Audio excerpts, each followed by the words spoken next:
Hello दोस्तों, SSC education point में आपका स्वागत है। तो जैसा कि आप सभी को पता होगा कि बीपीएससी स्टेनोग्राफर का जो एग्ज़ाम है वो 11 जून को होने वाला है। तो आज के इस वीडियो में हम बिहार स्टेनोग्राफर के होने वाले एग्ज़ाम से संबंधित महत्वपूर्ण प्रश्नों को पढ़ेंगे जो कि आपके इस एग्ज़ाम में आ सकते हैं। तो वीडियो को पूरा ज़रूर देखिएगा और अगर आप चैनल पर नए हैं तो चैनल को सब्सक्राइब ज़रूर कीजिएगा। तो चलिए शुरू करते हैं हमारे आज के सवालों को। तो आज का पहला सवाल है, चंद्रगुप्त मौर्य के सोनपुर में स्थित अभिलेख में किस विदेशी यात्री का उल्लेख मिलता है? तो किस विदेशी यात्री का उल्लेख मिलता है सोनपुर में स्थित अभिलेख में? मेगस्थनीज का मिलता है, फाहियान का मिलता है, हियंग त्सांग का मिलता है या फिर इत्सिंग का मिलता है? तो सोनपुर में स्थित अभिलेख में मेगस्थनीज जो है वो उस विदेशी यात्री का उल्लेख मिलता है। तो इसका सही जवाब हो जाएगा ऑप्शन नंबर 1, मेगस्थनीज। अगला प्रश्न दिया हुआ है, नालंदा विश्वविद्यालय के पुस्तकालय रत्न सागर, रत्नोदधि एवं रत्न रंजिका को किसने नष्ट किया था? तो किसने नष्ट किया था नालंदा विश्वविद्यालय के पुस्तकालय को?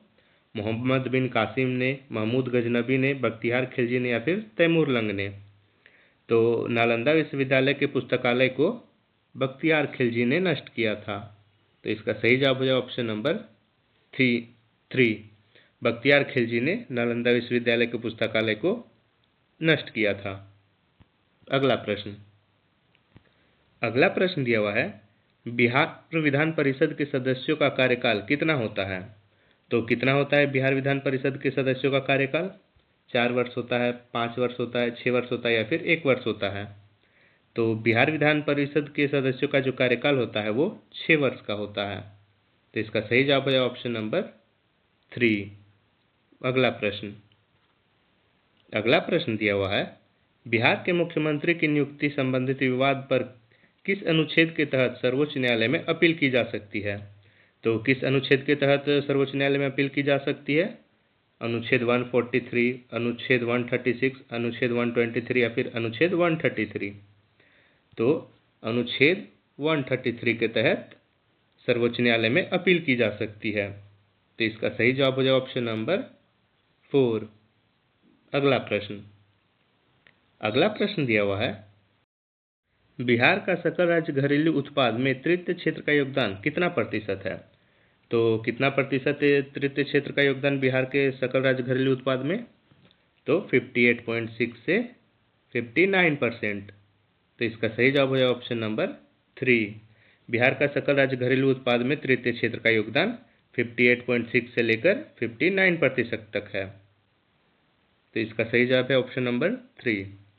अगला प्रश्न दिया हुआ है, बिहार में कोसी नदी का अवनालिका अपवाह प्रतिरूप किस भूवैज्ञानिक कारण से बना है? तो किस भूवैज्ञानिक कारण से बना है कोसी नदी का अवनालिका अपवाह प्रतिरूप? सजातीय चट्टाने से, ज्वालामुखी चट्टान से, परतदार चट्टान से या फिर कायांतरित चट्टान से? तो बिहार में जो कोसी नदी है उसका अवनालिका अपवाह प्रतिरूप जो है वो सजातीय चट्टान के भूवैज्ञानिक कारण से बना है। तो इसका सही जवाब हो जाएगा ऑप्शन नंबर 1। अगला प्रश्न दिया हुआ है, गंडक नदी का निकासी घनत्व बिहार में सबसे अधिक किस जिले में है? तो किस जिले में है गंडक नदी का निकासी घनत्व सबसे अधिक? तो वो है पश्चिमी चंपारण में। पश्चिम चंपारण में जो है गंडक नदी का निकासी घनत्व सबसे अधिक है। तो इसका सही जवाब हो जाएगा ऑप्शन नंबर 3। अगला प्रश्न दिया हुआ है, बिहार के दक्षिणी पठार में लेटेराइट मिट्टी के निर्माण में कौन सा जलवायु कारक सर्वाधिक महत्वपूर्ण है? तो कौन सा जलवायु कारक सर्वाधिक महत्वपूर्ण है लेटेराइट मिट्टी के निर्माण में? आर्द्रता, वर्षा, हवा या फिर अधिक तापमान? तो लेटेराइट मिट्टी के निर्माण के लिए जो है वो सर्वाधिक महत्वपूर्ण कारक है वर्षा। तो इसका सही जवाब हो जाए ऑप्शन नंबर 2। अगला प्रश्न दिया हुआ है, चंपारण सत्याग्रह के दौरान राजकुमार शुक्ल ने गांधी जी को आमंत्रित करने के लिए किस कांग्रेस अधिवेशन में भाग लिया? तो किस कांग्रेस अधिवेशन में भाग लिया था राजकुमार शुक्ल ने गांधी जी को आमंत्रित करने के लिए? लखनऊ अधिवेशन, कलकत्ता अधिवेशन, दिल्ली अधिवेशन या फिर अमृतसर अधिवेशन? तो राजकुमार शुक्ल ने गांधी जी को आमंत्रित करने के लिए लखनऊ अधिवेशन में भाग लिया था, जो कि 1916 में हुआ था। तो इसका सही जवाब हो जाएगा ऑप्शन नंबर 1। अगला प्रश्न दिया हुआ है, बिहार सोशलिस्ट पार्टी की स्थापना किस वर्ष हुई? तो किस वर्ष हुई थी बिहार सोशलिस्ट पार्टी की स्थापना? तो बिहार सोशलिस्ट पार्टी की जो स्थापना है वो 1931 में हुई थी। तो इसका सही जवाब हो जाएगा ऑप्शन नंबर 2। अगला प्रश्न दिया हुआ है, भागलपुर षड्यंत्र केस में किस स्वतंत्रता सेनानी को फांसी दी गई थी? तो किस स्वतंत्रता सेनानी को फांसी दी गई थी भागलपुर षड्यंत्र केस में? जगजीवन राम को, कुंवर सिंह को, नटवरलाल को, या फिर इनमें से कोई नहीं? तो भागलपुर षड्यंत्र केस में जो है वो नटवरलाल को फांसी दे दी गई थी। तो इसका सही जवाब हो जाएगा ऑप्शन नंबर 3। अगला प्रश्न दिया हुआ है, बिहार के मुस्लिम लीग ने पाकिस्तान प्रस्ताव का विरोध किस वर्ष किया? तो किस वर्ष किया बिहार के मुस्लिम ने पाकिस्तान प्रस्ताव का विरोध? तो वर्ष 1940 में किया। तो इसका सही जवाब हो जाएगा ऑप्शन नंबर 2। बिहार के मुस्लिम लीग ने पाकिस्तान प्रस्ताव का विरोध 1940 ईस्वी में किया था। अगला प्रश्न दिया हुआ है, साइमन कमीशन के विरोध में बिहार विधान परिषद ने किस प्रस्ताव को पारित किया था? तो किस प्रस्ताव को पारित किया था साइमन कमीशन के विरोध में बिहार विधान परिषद ने? बहिष्कार प्रस्ताव को, राजस्व प्रस्ताव को, स्वराज प्रस्ताव को, या फिर संवैधानिक प्रस्ताव को? तो साइमन कमीशन के विरोध में बिहार विधान परिषद ने बहिष्कार प्रस्ताव को पारित किया था। तो इसका सही जवाब हो जाएगा ऑप्शन नंबर 1। अगला प्रश्न दिया हुआ है, बिहार की पहली महिला विधायक कौन थी? तो कौन थी बिहार की पहली महिला विधायक? वो थी सुमित्रा देवी। तो इसका सही जवाब हो जाएगा ऑप्शन नंबर 2। सुमित्रा देवी जो थी वो बिहार की पहली महिला विधायक थी। तो इसका सही जवाब है ऑप्शन नंबर 2। अगला प्रश्न दिया हुआ है, बिहार किसान सभा का प्रथम अधिवेशन कहाँ हुआ? तो कहाँ हुआ था बिहार किसान सभा का प्रथम अधिवेशन? तो बिहार किसान सभा का जो प्रथम अधिवेशन था वो सोनपुर में हुआ था। तो इसका सही जवाब हो जाएगा ऑप्शन नंबर 2। सोनपुर में बिहार किसान सभा का प्रथम अधिवेशन हुआ था। अगला प्रश्न दिया हुआ है, बिहार में असहयोग आंदोलन के दौरान किस विद्यालय की स्थापना हुई थी? तो किस विद्यालय की स्थापना हुई थी असहयोग आंदोलन के दौरान? बिहार विद्यापीठ की स्थापना हुई थी, पटना विश्वविद्यालय की, बनारस हिंदू विश्वविद्यालय की, या फिर अलीगढ़ मुस्लिम विश्वविद्यालय की? तो किस विद्यालय की स्थापना हुई थी? तो बिहार में असहयोग आंदोलन के दौरान बिहार विद्यापीठ विद्यालय की स्थापना हुई थी। तो इसका सही जवाब हो जाए ऑप्शन नंबर 1। अगला प्रश्न दिया हुआ है, पंचायती राज संस्थाओं के प्रारंभ में महिलाओं को कितना प्रतिशत आरक्षण प्रदान किया गया था? तो कितना प्रतिशत आरक्षण प्रदान किया गया था महिलाओं को पंचायती राज संस्थाओं में? 30%, 33%, 40%, या फिर 43%? तो पंचायती राज संस्थाओं में प्रारंभ में महिलाओं को 33% आरक्षण प्रदान किया गया था। तो इसका सही जवाब हो जाएगा ऑप्शन नंबर 2, 33%। अगला प्रश्न दिया हुआ है, बिहार में भारत छोड़ो आंदोलन के दौरान अगस्त क्रांति का नेतृत्व किसने किया था? तो किसने किया था अगस्त क्रांति का नेतृत्व बिहार में भारत छोड़ो आंदोलन के दौरान? तो जयप्रकाश नारायण ने। तो इसका सही जवाब हो जाएगा ऑप्शन नंबर 3। जयप्रकाश नारायण ने बिहार में भारत छोड़ो आंदोलन के दौरान अगस्त प्रस्ताव का नेतृत्व किया था। अगला प्रश्न दिया हुआ है, बिहार की प्रथम महिला राज्यपाल कौन थी? तो कौन थी बिहार की प्रथम महिला राज्यपाल? सरोजनी नायडू, रामदुलारी सिन्हा, माधवी बेनीपुरी, या फिर उषा मेहता? तो कौन थी बिहार की प्रथम महिला राज्यपाल? तो बिहार की प्रथम महिला राज्यपाल थी रामदुलारी सिन्हा।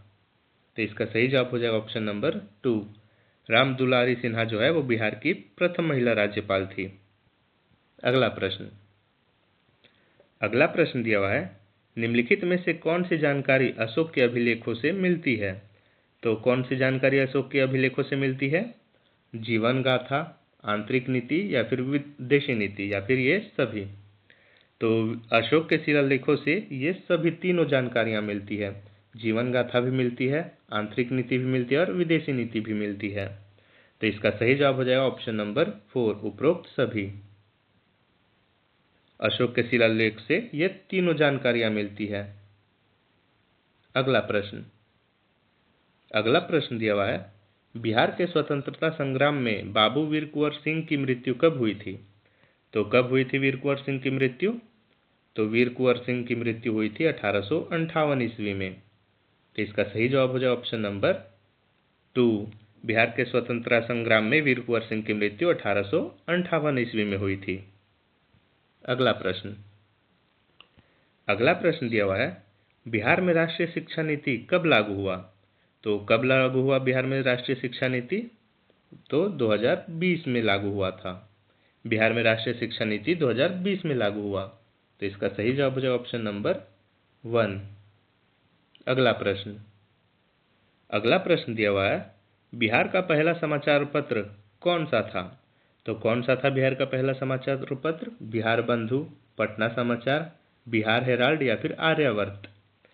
तो बिहार का जो पहला समाचार पत्र था वो था बिहार बंधु। बिहार बंधु बिहार का पहला समाचार पत्र था। तो इसका सही जवाब हो जाएगा ऑप्शन नंबर 1। अगला प्रश्न दिया हुआ है, बिहार में पहली रेलवे लाइन कब शुरू हुई थी? तो कब शुरू हुई थी बिहार में पहली रेलवे लाइन? 1854 में, 1862 ईस्वी में, 1875 ईस्वी में या फिर 1880 ईस्वी में? तो बिहार में पहली रेलवे लाइन जो थी वो 1862 ईस्वी में शुरू हुई। तो इसका सही जवाब हो जाएगा ऑप्शन नंबर 2। अगला प्रश्न दिया हुआ है, पाल वंश के संस्थापक गोपाल का चुनाव कहाँ हुआ था? तो कहाँ हुआ था गोपाल का चुनाव? पाटलिपुत्र में हुआ था, विक्रमशिला में हुआ था, गौड़ में हुआ था या फिर बंगाल में हुआ था? तो पाल वंश के जो संस्थापक गोपाल थे उनका चुनाव बंगाल में हुआ था। तो इसका सही जवाब हो जाएगा ऑप्शन नंबर 4, बंगाल में पाल वंश के संस्थापक गोपाल का चुनाव हुआ था। अगला प्रश्न दिया हुआ है, शेरशाह सूरी ने ग्रैंड ट्रंक रोड का निर्माण किस वर्ष शुरू किया? तो किस वर्ष शुरू किया था शेरशाह सूरी ने ग्रैंड ट्रंक रोड का निर्माण? तो शेरशाह सूरी ने ग्रैंड ट्रंक रोड का जो निर्माण है वो 1540 ईस्वी में शुरू किया था। तो इसका सही जवाब है ऑप्शन नंबर 1, 1540 ईस्वी में शेरशाह सूरी ने ग्रैंड ट्रंक रोड का निर्माण प्रारंभ किया था। अगला प्रश्न दिया हुआ है, बिहार के राज्यपाल को शपथ कौन दिलाता है? तो कौन दिलाता है बिहार के राज्यपाल को शपथ? प्रधानमंत्री दिलाते हैं, उपराष्ट्रपति दिलाते हैं, राष्ट्रपति दिलाते हैं या फिर उच्च न्यायालय का मुख्य न्यायाधीश दिलाते हैं? तो बिहार के राज्यपाल को शपथ उच्च न्यायालय के मुख्य न्यायाधीश दिलाते हैं। तो इसका सही जवाब हो जाएगा ऑप्शन नंबर 4, उच्च न्यायालय के मुख्य न्यायाधीश जो है वो बिहार के राज्यपाल को शपथ दिलाते हैं। अगला प्रश्न दिया हुआ है, बिहार का वित्त आयोग किस अनुच्छेद के तहत गठित होता है? तो किस अनुच्छेद के तहत गठित होता है बिहार का वित्त आयोग? अनुच्छेद 243, अनुच्छेद 280, अनुच्छेद 301 या फिर अनुच्छेद 315? तो बिहार का वित्त आयोग जो है वो अनुच्छेद 243 के तहत गठित होता है। तो इसका सही जवाब हो जाए ऑप्शन नंबर 1, अनुच्छेद 243 के तहत बिहार का वित्त आयोग गठित होता है। अगला प्रश्न दिया हुआ है, बिहार में फल्गु नदी किस नदी की सहायक नदी है? तो किस नदी की सहायक नदी है फल्गु नदी? तो गंगा नदी की। फल्गु नदी जो है वो गंगा नदी की सहायक नदी है। तो इसका सही जवाब हो जाएगा ऑप्शन नंबर 1। अगला प्रश्न दिया हुआ है, बिहार का सबसे ऊंचा बांध कौन सा है? तो सबसे ऊंचा बांध कौन सा है बिहार का? इंद्रपुरी बांध है, गंडक बांध है, सोन बांध है या फिर अजय बांध है? तो बिहार का जो सबसे ऊंचा बांध है वो है इंद्रपुरी बांध।